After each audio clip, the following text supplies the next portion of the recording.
I just wanted to do a quick update on what's happening in the UK. As you guys know, the election is 48 hours away. In 2 days, it's make or break. This is a really tough moment for the country, man. This is really a pivotal moment. And it's scary. You know, it's very scary. You have, on the one hand, the Tories who are seeking to dismantle the country. You know, they want to crash the UK out of the EU at all costs. They want to wreak havoc on the NHS. They want to give it to Big Pharma in the US. They want to open up all of it.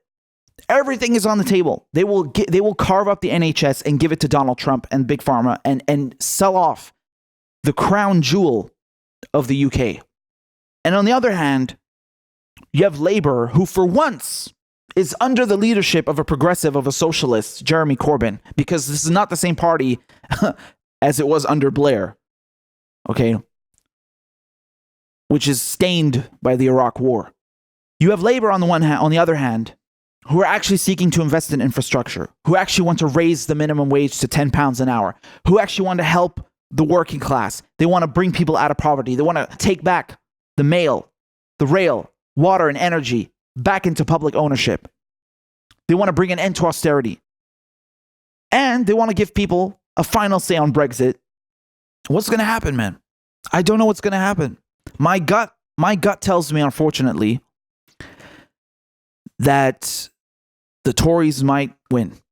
That is my gut feeling. And I hate to say it. It brings me no joy to say this. And I've been thinking about this over and over for the last few months, man. You know, what's going to happen if they call a general election? Because it wasn't sure, right? It's terrible. And I don't understand why people would vote for Tory. Why are they voting against their self-interest? I mean, just look at what's happened. Tories came into power in 2010. And all they've done for the last decade is austerity. Boris Johnson saying, oh, I'm going to put 20,000 extra police officers on the force. Dude, you're the one who got rid of them in the first place. Essentially just bringing back what you took away. And then he says he wants to invest in hospitals. No, he's not. He says 40 hospitals. Turns out it's just 6. Nothing but austerity for the last 10 years. And they came up with this foolish idea of Brexit and then screwed it up. They couldn't even execute it properly.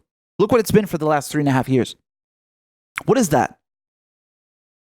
I mean, even if you want Brexit, you have to admit that this is incorrigible, amateur, reckless, poor execution.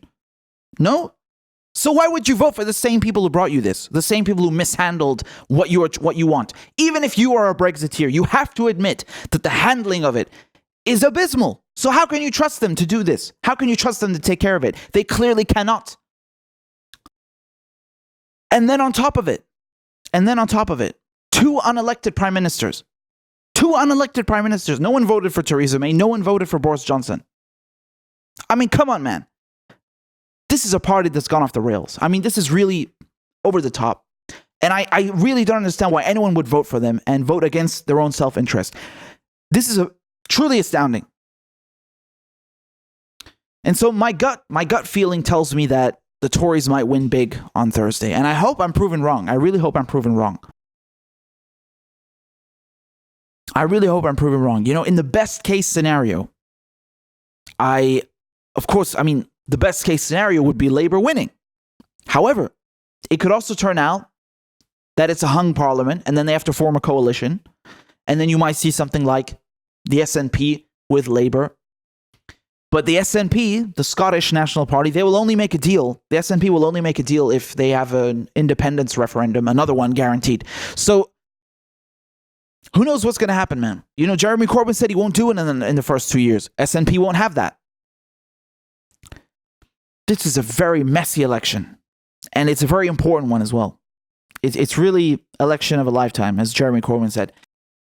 And I watched the debates, the BBC debates, before yesterday, and I have to be honest with you, I wasn't impressed.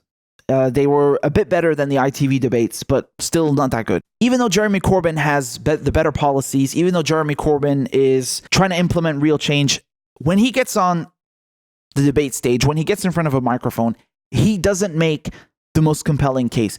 Even though his policies are good, he doesn't know how to communicate them effectively. And this is a bit of a problem that I've seen with Bernie Sanders, right?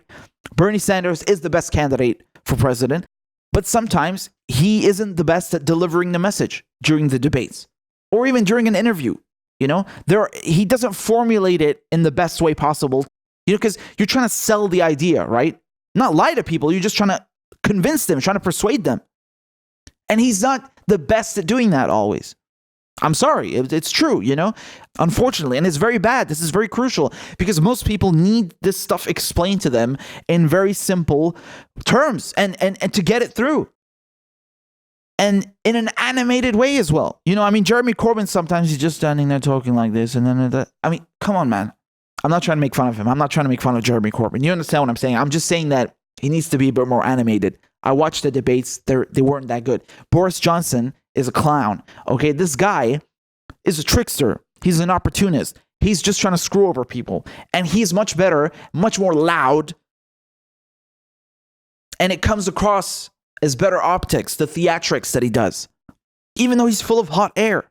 So there you go, man. This is my prediction. And I truly hope that I'm wrong. It's crunch time now. There's nothing anyone can do anymore. The voter registration closed November 30th, I think. And usually in the last 24 hours of an election, or the last few days at least, you see a huge surge in spending. So I hope some minds are convinced to vote Labour, to vote in their own interest, in the interest of the working class. But like I said, my gut feeling, and this is not just with the UK, I'm also fearing that something could happen to Bernie Sanders as well. I fear that maybe the DNC is going to play tricks again. I feel they've already been playing tricks, but that's another topic. And it hurts, man. It really sucks seeing progressives and socialists being undermined, marginalized by the establishment, and it's really bad. I hope people will vote in their own interest and vote Labour. And, we'll see what happens, man. We'll see what happens.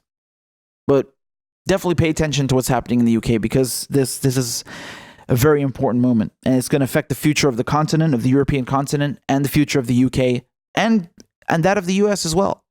Okay? So big times ahead.